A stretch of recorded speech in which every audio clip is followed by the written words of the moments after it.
உலக சுகாதார ஸ்தாபனத்தின் தெற்கு மற்றும் கிழக்காசிய வலயத்தின் 69வது வருடாந்த அமர்வின் தலைவராக சுகாதார அமைச்சர் ராஜித சேனாரத்ன இன்று நியமிக்கப்பட்டார். 15 நாடுகளை பிரதிநிதித்துவப்படுத்தி 250க்கும் அதிகமானவர்கள் இந்த அமர்வில் கலந்து கொண்டிருந்தனர். எதிர்வரும் 9ஆம் தேதி வரை இந்த அமர்வு இடம்பெறவுள்ளது.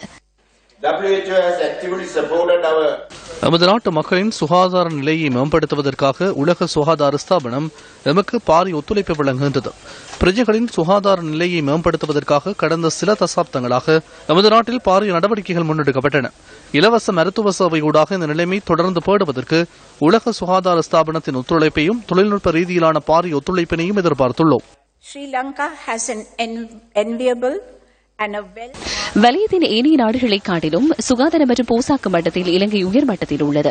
அதனை போன்று சுகாதார ரீதியில் சிறந்த இலக்கை எட்டியுள்ளது.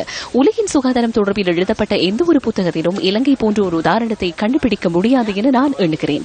உங்களின் அரசாங்கம் ஆட்சிக்கு வந்த பின்னர் உள்நாட்டு உற்பத்தியில் சுகாதாரத்துக்கான செலவின் அளவு உயர்த்தப்பட்டுள்ளது. அது 102% காணப்படுகிறது. இதனை 3% அதிகரிப்பதற்கு திட்டமிடப்பட்டுள்ளது. இதனூடாக சுகாதாரத்துக்காக $1 செலவிட்டு $10 to $20 மீண்டும் சம்பாதிக்க முடியும். இதுவே வலய நாடுகளுக்கு நீங்கள் வழங்கும் தகவலாகும். At the end of the war, there are much healing to be done, and still there are a lot more to be done. யுத்தம் நிறைவு பெற்ற சந்தர்ப்பத்தில் ஏற்பட்ட காயங்களை குணப்படுத்த வலய ரீதியில் மேலும் பல விடயங்களை முன்னெடுக்க வேண்டும். மனோநிலையை சீராக்குவதற்கான சிகிச்சைகளை வழங்க வேண்டும். தரவுகளை கருத்தில் கொள்ளும் பட்சத்தில் தனிநபர் வருமானத்தை அதிகரித்தல் மற்றும் தேசிய உற்பத்தியை அதிகரிப்பதற்காக நாம் நடவடிக்கை எடுக்க வேண்டும். தேசிய உற்பத்தியில் சுகாதாரத்திற்காக குறுகிய வீதத்தினை செலவிடுகின்றோம். தேர்தலின் போது வெளிப்படுத்தப்பட்ட விடயமே இது. கல்வி மற்றும் சுகாதாரத்திற்காக ஒதுக்கப்படுகின்ற நிதியை விட கடனை செலுத்துவதற்காக நாம் அதிக நிதியை செலவிடுகின்றோம். நாம் மெதுவாக இந்த நிலையிலிருந்து மீள வேண்டும். இந்த 2 வருடங்களுக்குள் ஜனாதிபதி மைத்ரிபால சிறிசேனவின் கீழ் சுகாதாரம் மற்றும் கல்விக்காக பாரிய நிதியை ஒதுக்கியுள்ளோம்.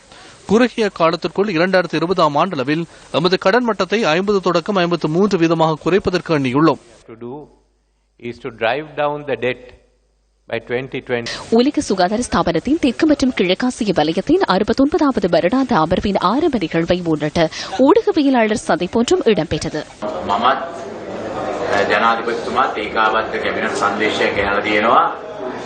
நானும் ஜனாதிபதியும் இணைந்து அமைச்சரவை பத்திரம் ஒன்றை முன்வைத்துள்ளோம்.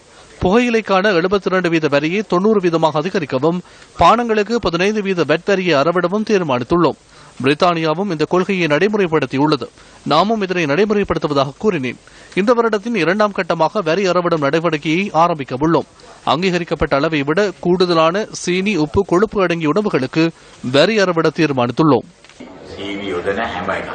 ඒක සීනි වලට විතරක් නෙවෙයි ඊට පසුව ලුණු සහ මේදය